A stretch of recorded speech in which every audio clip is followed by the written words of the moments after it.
nuestro cierre de campaña el día lunes en el Movistar Arena. En el mismo lugar donde está cantando Luis Miguel ahora. Exactamente. Hay que llenarlo, ¿eh? La vamos a erradicar de por vida la inflación. Mire que queda grabado eso, ¿eh? Mire que Mauricio Macri en campaña, como usted ahora, dijo en 5, es fácil, en 5 minutos. Con Mauricio Macri... Si nosotros llegamos al poder, se terminó la inflación en Argentina. Pero perdón, perdón, espere porque está metiendo en un tema muy urticante, porque una cosa son las fuerzas de seguridad y otra cosa son las Fuerzas Armadas. Bien. Las Fuerzas Armadas no pueden estar para combatir el delito. No. Está disfrazado de civil, está claro, ¿no? No. ¿Pero cobrar un plan social de por vida? No. Acá hay algo que anda mal. ¿Usted cree que los que cobran los planes sociales quieren ir a trabajar? Tener una responsabilidad, levantarse una hora, trabajar 8 horas. Último tramo de la campaña, obviamente, entramos en la recta final. Está con nosotros Javier Milei. Con él, dentro de un rato, vamos a hablar de sus propuestas concretas si llega a ser presidente de la República. Como el otro día con Larreta, el cómo. Lo importante, ya escuchamos, ¿no? Vamos a hacer esto. Ahora, ¿cómo lo van a hacer? Se lo vamos a preguntar, por ejemplo, hoy a Javier Milei. Javier, ¿qué tal? ¿Cómo le va? ¿Cómo anda? ¿Qué tal, Eduardo? ¿Cómo estás? Último tramo, ¿no? Sí. Listo. La recta final. ¿Y cómo viene? Estamos tranquilos porque cuando vos das tu mejor esfuerzo no tenés nada para recriminarte. Ahora llega el momento en el cual la gente decide, pero nosotros estamos dando nuestro mejor esfuerzo. Quedan ya pocos días de campaña. Nosotros hacemos nuestro cierre de campaña el día lunes en el Movistar Arena a las 19 horas. ¿Lunes? Sí, lunes.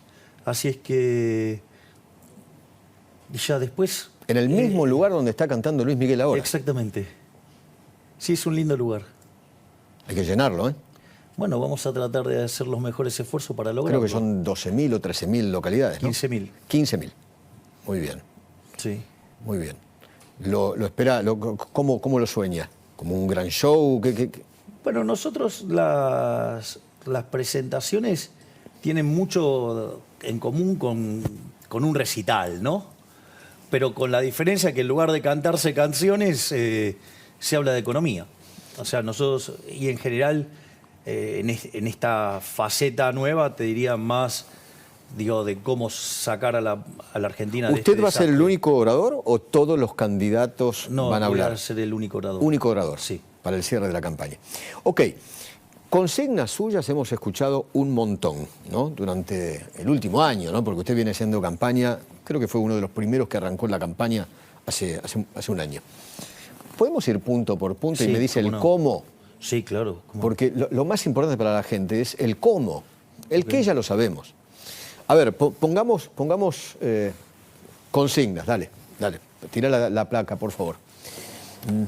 Hablamos de dólar, cepo y Fondo Monetario Internacional. Vamos de la más fácil de cada uno de ellos. A ver, vamos a la más fácil. Primero, el FMI no es un problema. Y voy a explicar por qué. Cuando vos tenés un programa con el Fondo Monetario Internacional, el Fondo Monetario Internacional te exige metas en materia fiscal, monetaria y reservas internacionales netas. La realidad es que siempre el core del problema, ¿sabes cuál es? Fiscal.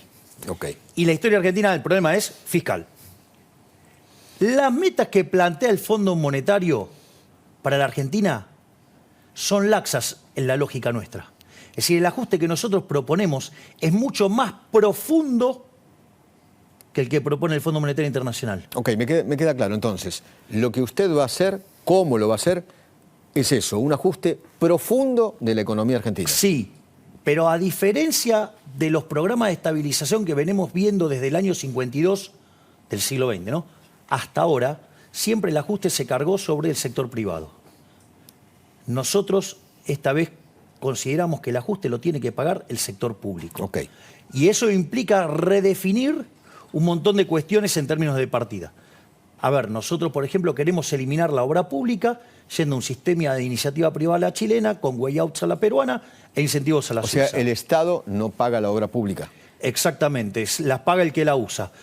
Y además son contratos de operar, de construir, operar y transferir. Okay. Entonces, eso se hace porque entonces el Estado podría dar garantías de ingresos mínimos que harían que el costo de la inversión fuera muchísimo menor y te permitiría multiplicar las inversiones. ¿Qué hace con Aerolíneas Argentinas, por ejemplo, una de las empresas deficitarias más grandes de la República Argentina? Les damos un año de working capital, es decir, la caja para poder funcionar durante un año, y se las entregamos a los empleados y que los empleados hagan la depuración.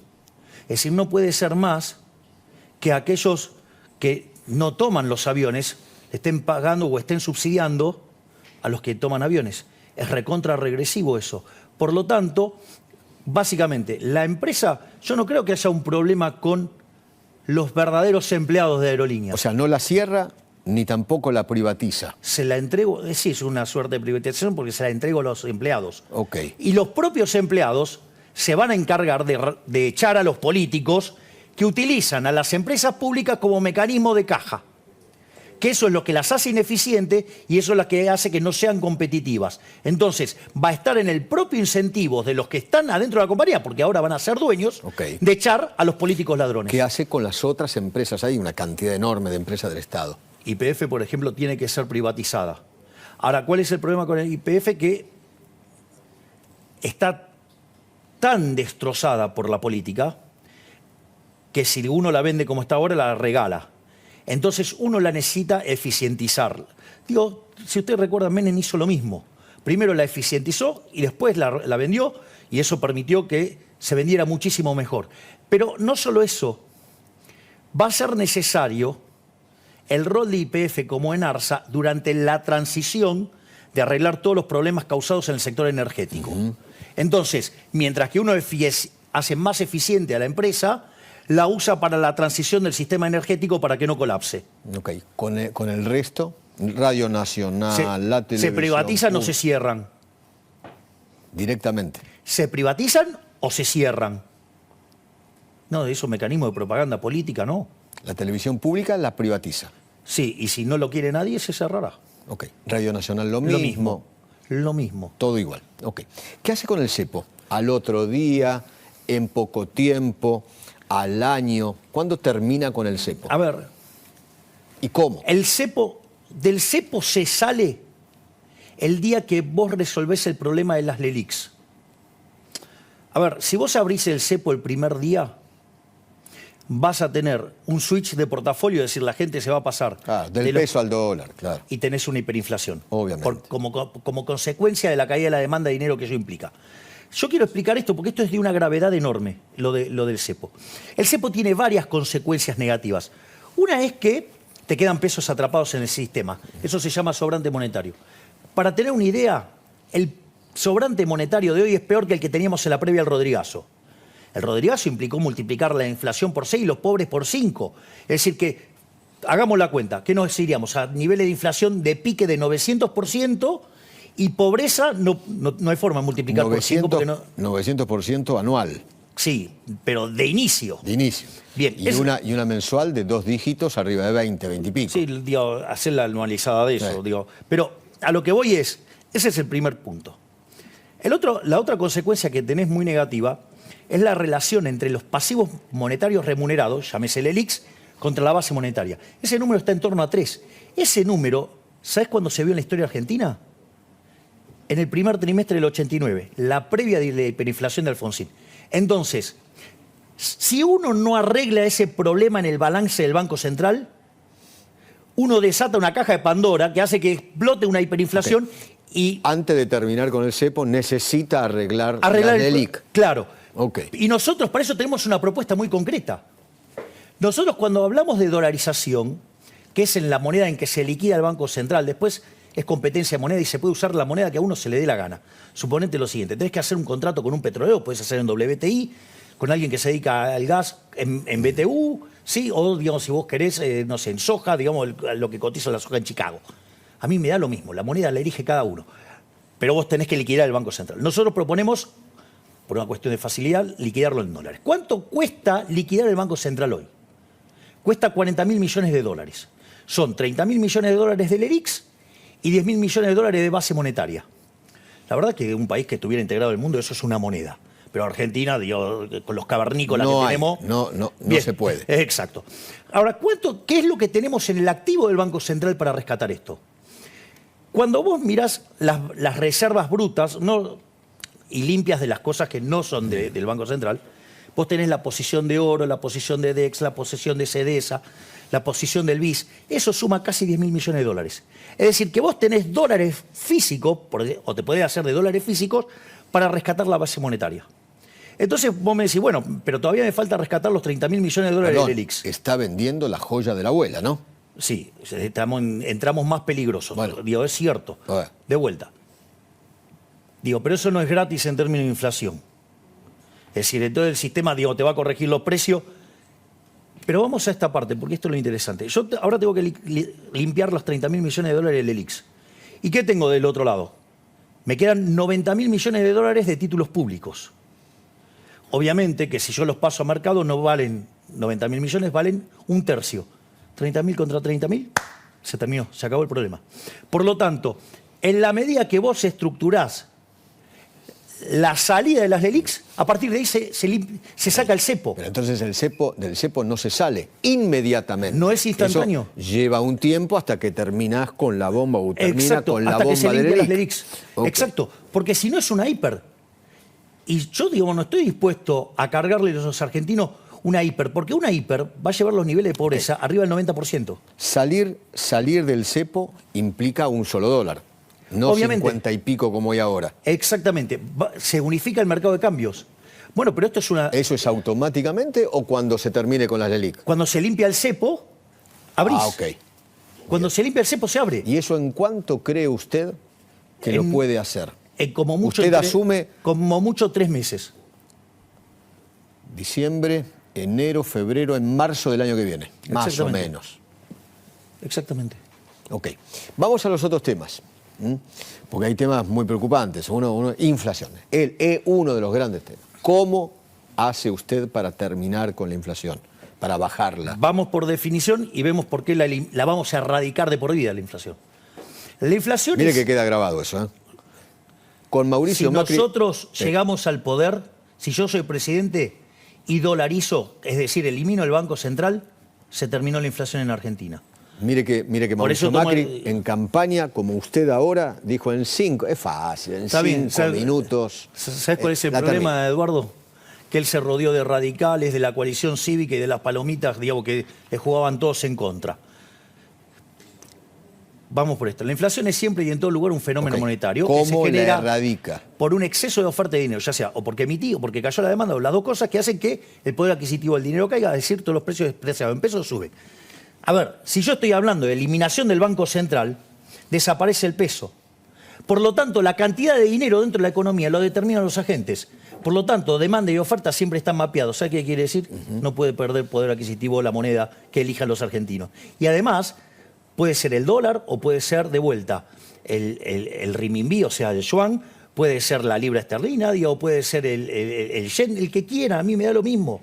Se terminó la inflación. ¿Por qué? Porque le rompí la máquina de imprimir billetes a los políticos ladrones. Pero la inflación entonces le erradica el día que se termina el Banco Central.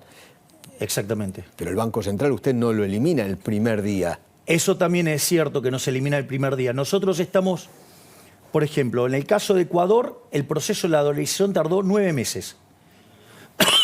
Perdón. Entonces, con usted como presidente, mínimo 9 meses todavía va a haber alta inflación. Sí. A ver, y hay algunas cosas todavía para analizar. Ecuador, ¿qué hizo? Le exigió a la gente que cambie los sucres por dólares en 3 meses. ¿Cuál es el problema? Es un problema de índole operativo. El billete más grande de Argentina, que encima hay poquitos, es el 2.000 pesos, son menos de 4 dólares. Exactamente. ¿Qué quiere decir esto? Que tenemos un problema de coordinación o de organización, que necesitamos billetes chiquitos que no tenemos. Eso hizo que, por ejemplo, en Ecuador lo quisieron hacer en 3 meses, no pudieron, a los 6 meses tampoco, recién pudieron a los 9 meses. Esa es una alternativa. La otra alternativa es utilizar la del Salvador. Que esto es, básicamente la gente cambiaba los colonos por dólares cuando se le daba la gana. Ese proceso demandó 24 meses. Ahora, hay algo interesante, que esto es lo interesante de la propuesta de Emilio Campo, que, Dios mío, tiene un montón de elementos muy positivos, es... Vos dejás que la gente cambie los dólares. Ahora, cuando convirtió 2/3 de la base, digo, es como una suerte de plebiscito y ahí se dolariza obligatoriamente y ahí queda la economía dolarizada.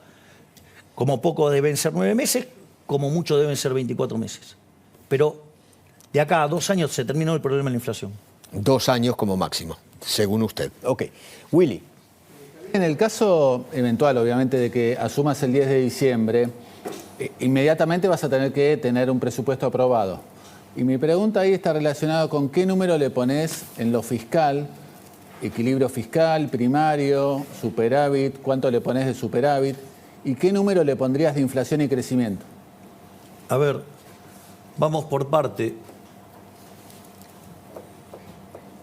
Sistemáticamente, cuando me ha tocado votar en las cuestiones presupuestarias, he señalado que cualquier presupuesto con déficit fiscal es inmoral. Por lo tanto, no acepto presupuestos, ¿sí?, que tengan déficit fiscal. Primer punto. Segundo punto, obviamente que ello requiere ajuste. El ajuste no tiene que caer en el sector privado, tiene que caer sobre las partidas de donde muerde la política. Se terminó que pague el ajuste el sector privado, lo tiene que pagar la política.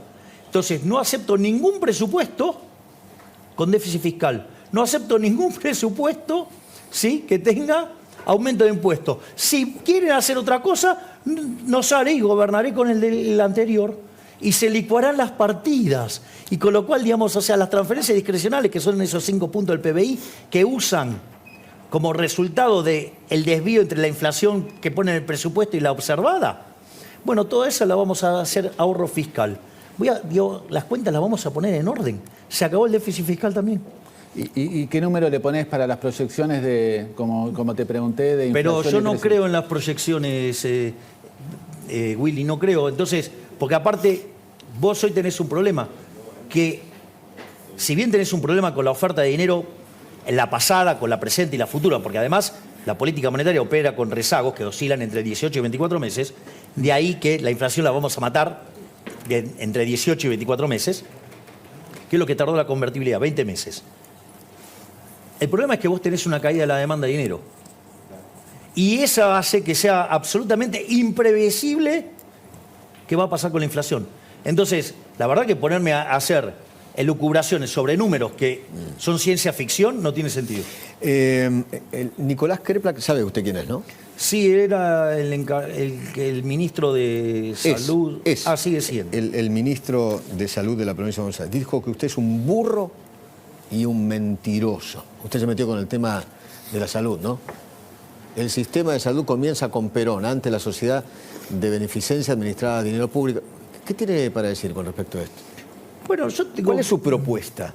Bueno, ahí nosotros, lo que tiene que ver, vio que nosotros vamos a llevar la cantidad de ministerios a 8. Sí. Que es el Ministerio de Economía, Infraestructura, Capital Humano, Relaciones Exteriores, Seguridad, Justicia, Defensa, ¿sí?, y Ministerio del Interior. Nosotros digamos, todo lo que tiene que ver en el Ministerio de Capital Humano va a estar Niñez y Familia, va a estar la salud, va a estar la educación y el trabajo. Es decir, porque lo importante es el capital humano. El capital humano explica 70 puntos porcentuales del crecimiento económico. Y usted tiene capital humano de primera generación y segunda generación. Primera generación es que la gente coma y esté sana. Y eso, nosotros no vamos a permitir que la gente se muera de hambre o que no se pueda formar. Es decir, la asistencia a las familias para que toda la familia... Para usted la salud y la educación son dos pilares fundamentales. Porque son la base del capital humano. Ahora, lo que nosotros queremos discutir, primero que hay varias cuestiones.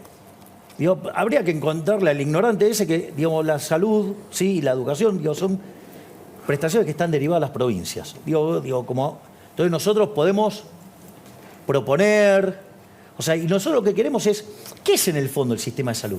Pero el sistema de salud va a ser gratuito, como hasta ahora. ¿O usted lo quiere cambiar? Usted lo que necesita es asegurar que todos es un seguro. Y lo que hay que asegurar es que todos tengan acceso a una prestación mínima o una canasta mínima. De hecho, eso requiere... ¿Cómo lo va a hacer? Bueno, una de las cosas que eso requiere, hay que mirar quiénes son los que tienen seguro, es decir, quiénes son los que están asegurados. Por ejemplo, si vos tenés una prepaga, si los que trabajan... Exactamente. Estamos todos asegurados. Exactamente. Bien. Ahora, el punto es que hay gente que no está asegurada. Millones y millones. Bien, y millones. Entonces, lo primero que hay que hacer, hay que identificarlos.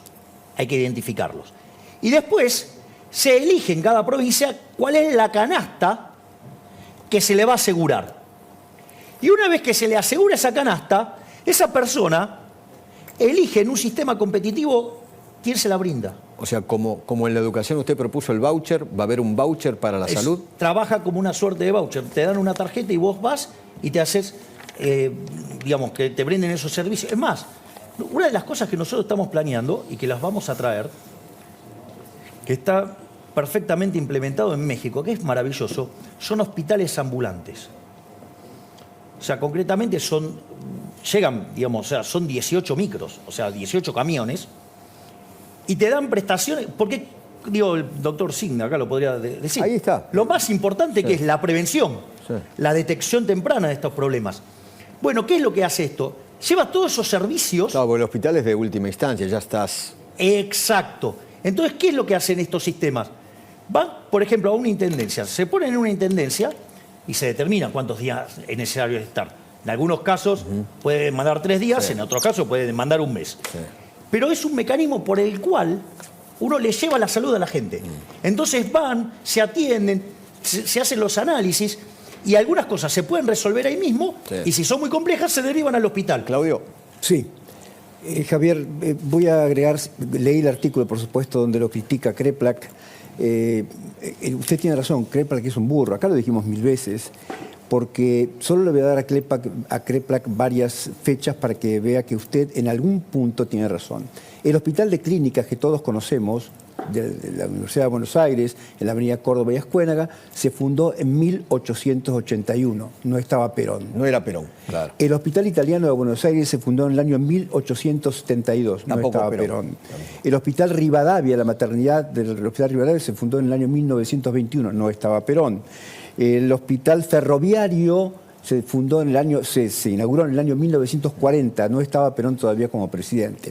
De tal modo que la salud pública pública es la salud. No es solamente la salud del público, es la salud general de una población. Es más, si usted me permite, doctor, para complementar lo que usted está diciendo. Argentina a fines del siglo XIX tenía el mejor sistema de salud del mundo. Eso estoy diciendo, exactamente. Claro, bueno, por eso digo que es para complementar. ¿Y cómo se formó? Porque esto es lo interesante. ¿Cómo se formó? ¿Cómo se agrupaba la gente? Por comunidades. Por colectividades, eventualmente. Exactamente. Entonces aparece el hospital italiano, el español, el alemán. Exacto. Claro. Sí fue. Después, ¿de qué otra manera se agrupaban? Se agrupaban por trabajo. Sí, las obras sociales. Entonces, por ejemplo, ¿cuál fue la primera obra social más grande de todas? La fraternidad. ¿Por qué cuál era el negocio más grande de la Argentina? Los ferrocarriles. Y por eso fundaron el Hospital Ferroviario en 1940. Claro. Es más, después apareció Onganía que destruyó todo, porque la ley 18610 es la ley de Onganía que le regaló las obras sociales a los sindicatos, que ahí empezamos a romper el sistema. Pero déjeme contarle algo de esto que usted decía, Javier. En la Argentina hay ya una propuesta mínima de asistencia o de acceso a la salud que se llama Programa Médico Obligatorio, PMO. Esto lo creó el ministro Alberto Massa en la época de Menem y todavía sigue funcionando. Usted tiene que garantizarle prestaciones mínimas y el PMO debería actualizarse, por supuesto. Es una propuesta de beneficios mínimos indispensables para cualquier persona. Es la canasta de seguros que mencionamos recién, exactamente, doctor. Por eso digo, existe ya, hay que mejorarla y generar equidad en salud, que es el término que yo le propongo que use. La equidad en la salud, la equidad en el acceso a la salud. Creo que esto es lo que deberíamos profundizar un poco. Pero lo que dijo Kreplak es una burrada, está claro, porque antes de Perón había salud. No hay absolutamente ninguna. Perón encontró un secretario de salud que se llamó Carrillo y organizó alguna cosa vinculada con la propuesta de generar más camas en la República Argentina, que también lo podemos discutir cuando quiera. Lo cierto es que hace falta tender puentes entre todos estos subsistemas. Y la verdad es que a lo mejor un seguro universal de salud, al tipo como se hace en Europa, como se hace en Italia o en Francia o en Gran Bretaña, podría ser una alternativa absolutamente válida. Es lo que nosotros estamos proponiendo. Usted lo llama voucher, en Europa lo llaman está bien, pero seguro. Porque ahí el punto es si yo decido financiar a la demanda o a la oferta. Cuando yo decido financiar la demanda, genero competencia y genero bienes de mejor calidad. Claro. Ese es el trick. Tío, o sea, nadie se queda sin salud, nadie se queda sin educación, nadie pierde esos bienes a los que accede. Lo que cambia es el mecanismo a quién se lo financia. Si yo financio la demanda o si yo financio la oferta. Cuando financio la oferta, termino generando clientelismo y encontramos esta solución. Ok. ¿Pasamos a otro tema? Sí, claro. Así vamos puntualmente al cómo usted lo va a hacer. Inseguridad. ¿Cómo va a hacer usted para bajar la inseguridad? Terminar es imposible. Bueno, pero bajar los índices de asesinatos y violencia. Acá ganan los delincuentes, nunca las víctimas. Bien, pero ese es un punto fundamental. Nosotros, ¿qué es lo que hemos dicho? Hay una nueva doctrina en materia de seguridad para nosotros, que es el que las hace, las paga. ¿Qué quiere decir esto? Se terminó con el zafaronismo. Porque ¿qué es lo que hizo el zafaronismo? Puso a la víctima en el lugar del victimario y al delincuente como una víctima. O sea, invirtió... Una víctima de la sociedad. Exacto, invirtió los planos. Entonces, esto pasó a mediados de los 60 en Estados Unidos, en New York. Esto fue lo que inspiró a Gary Becker a escribir lo que se llama el artículo Crimen y Castigo, donde desarrolla el análisis económico del derecho, cuya aplicación práctica, ¿quién es? Giuliani, y funcionó muy bien. Ese es, si usted quiere, nuestro... El sistema de las ventanas rotas. Exactamente. Es decir, si rompen una ventana y la pagan... Si empiezan por el delito menor y no haces nada como Estado, seguramente va a aparecer un delito mayor. Ese es el primer punto. O sea, una doctrina de seguridad. Otra cosa que nosotros proponemos, las áreas de seguridad interior y la defensa nacional e inteligencia van a estar integradas. De hecho, esta es la primera vez en la historia que un vicepresidente en Argentina no va a ser decorativo. Es decir, Victoria Villarruel va a estar a cargo va a hacer algo que lo va a organizar ella, los temas de seguridad interior y defensa nacional. Y eso, estas fuerzas tienen que trabajar de modo integrado, porque si trabajan de modo integrado, el combate con el crimen es mucho más fácil.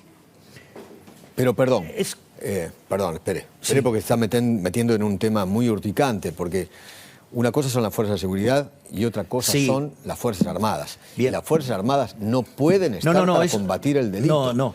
Lo que estoy diciendo es... Estamos hablando de inseguridad. Que hay algunas cosas que tienen que estar integradas en términos de manejo de la información y división del trabajo. Eso quiere decir. Ahora, esto implica, de hecho,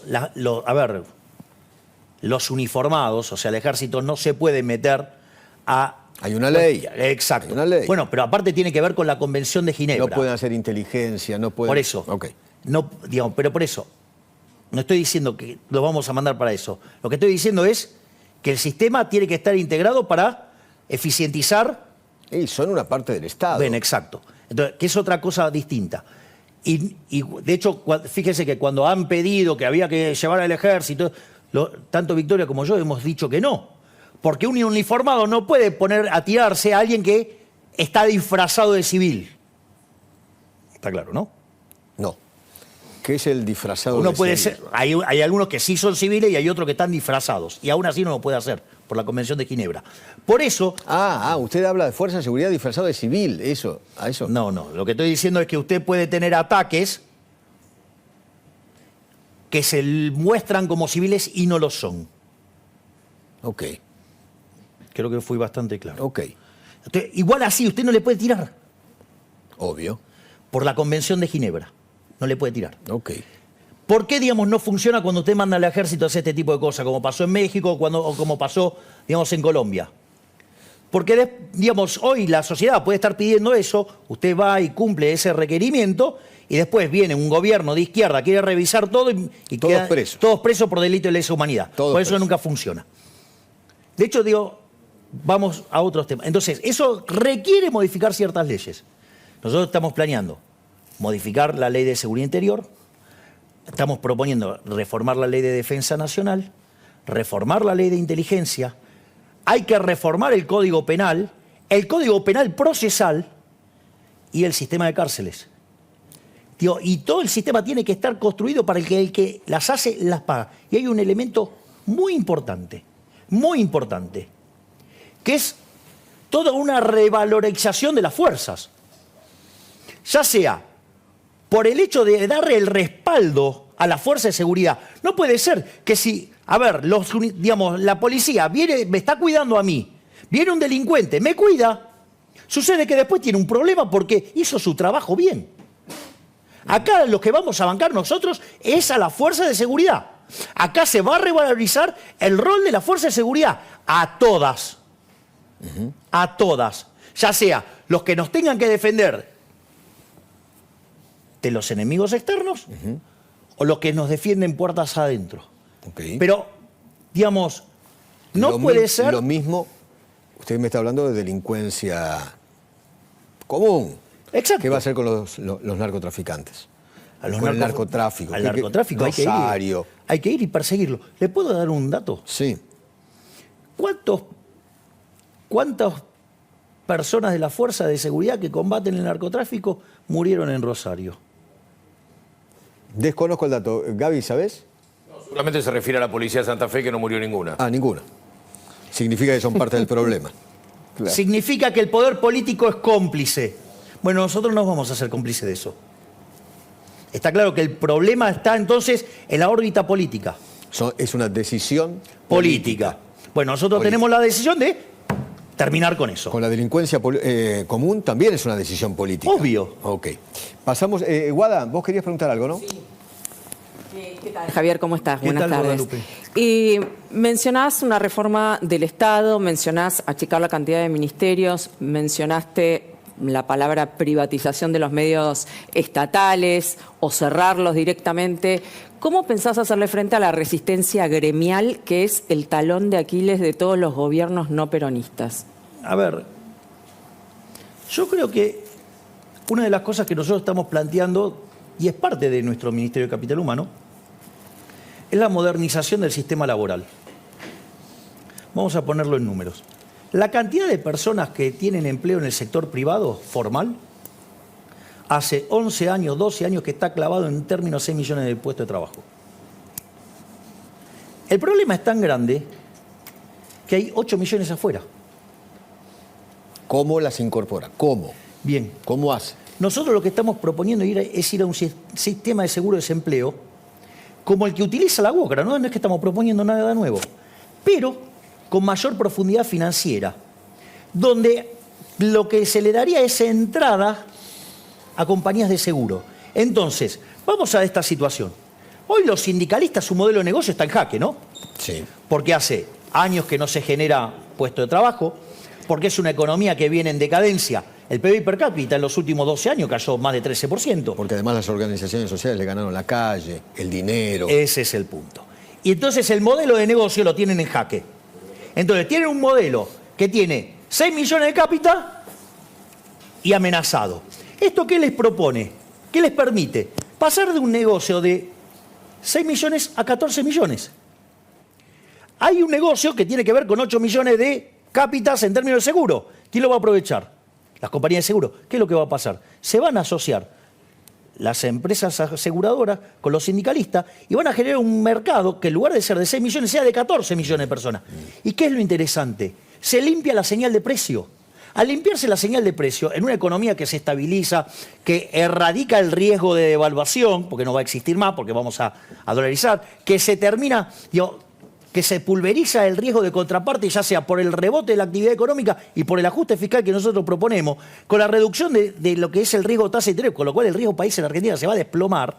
Eso significa que usted va a tener un shock de inversiones muy fuerte como consecuencia de ello.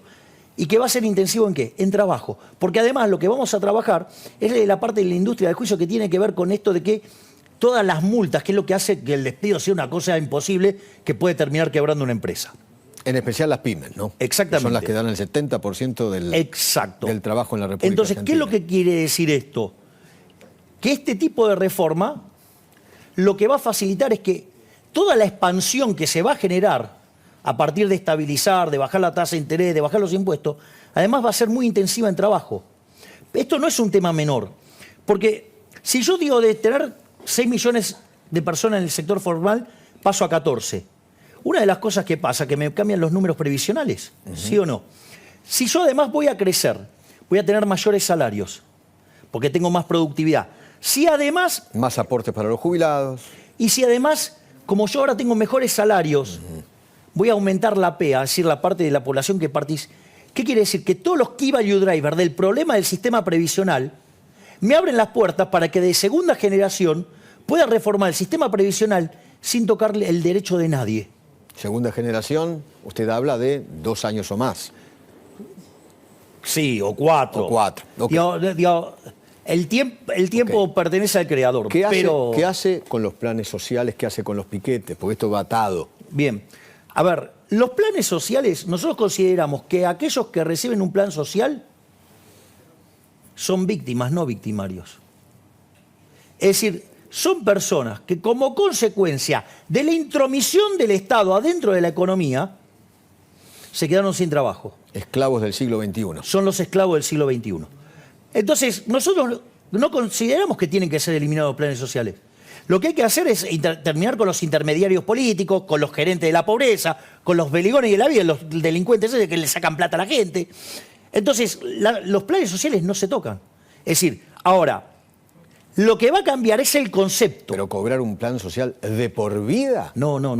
Lo que va a cambiar es el concepto. Porque acá vienen cobrando planes sociales 3 generaciones de argentinos. Pero Eduardo, eso es cierto. El abuelo, el papá, ahora el hijo. Pero Eduardo, y ahora este hijo va a tener otro hijo. Pero Eduardo, ¿no? Eso es cierto. Pero eso ocurre porque esta economía no genera puestos de trabajo, porque esta es una economía que no crece, porque esta es una economía que se estanca. Es una economía que arrancó el siglo XX siendo la más rica del mundo y hoy el tipo de cambio paralelo es 140, tiene 45% de pobre y 10% de indigente. Acá hay algo que anda mal. ¿Usted cree que los que cobran los planes sociales quieren ir a trabajar? Tener una responsabilidad, sí. Levantarse una hora, sí. Trabajar 8 sí. horas. Sí, porque la gente responde a los incentivos. Lo que nosotros estamos planteando es un cambio también de la política de asistencia social. Por eso se llama capital humano. Y por eso es tan revolucionario y por eso, digamos, a nuestra responsable de capital humano, a Sandra Petogoilo, que te agradezco que vos le hiciste una excelente entrevista. Gracias. Digamos, nos llaman de todo el mundo porque es un concepto nuevo. Porque deja de ser darte el pescado para enseñarte a pescar. Es decir, te genera las herramientas para que puedas salir. La dignidad, el trabajo es dignidad. Exacto, pero pero no es algo aislado. Lo que quiero que se comprenda que no es algo aislado. Por eso es, cuando nosotros empezamos con capital humano, ¿qué hablamos? Niñez y familia, y salud. Porque si la gente no forma su cerebro, los chicos, en los primeros 3 años, tenemos un problema. Si la gente no está sana, tenemos un problema. Cuando uno mira el despegue del crecimiento en el mundo en el siglo XIX, ¿la clave cuál fue? Y, por ejemplo, el agua potable. O sea, empezaron a tomar agua que no estaba sucia. Que igual a los parámetros que tenemos hoy estaría, no sé si la tomaría. Pero la clave es darle de comer a los chicos entre 0 y 3 años. Exacto. Sí, pero darle contención en todo ese proceso. Claro. ¿Para qué? Y que además tengan salud. ¿Para qué? Para que cuando después entran al colegio, el colegio no sea un comedero, sea un lugar donde se llenan de herramientas para aspirar a una vida mejor. Vamos justamente al último tema, la educación. ¿Cómo hace para que haya una mejor educación?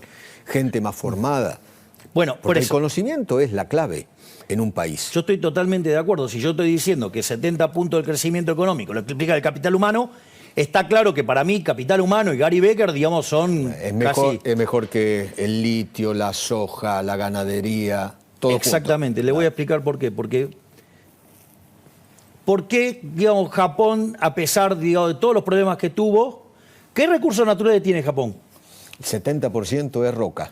Ok, entonces, ¿en qué se basa? En el conocimiento. ¿En qué se basan todos los tigres asiáticos? En el conocimiento. Es decir, por lo tanto, el conocimiento es fundamental. Lo que uno hace en materia de educación, entonces, hay una parte que es cómo llegan esas personas al sistema educativo. Si no arreglamos la parte en cómo le damos el capital humano de base, tenemos un problema.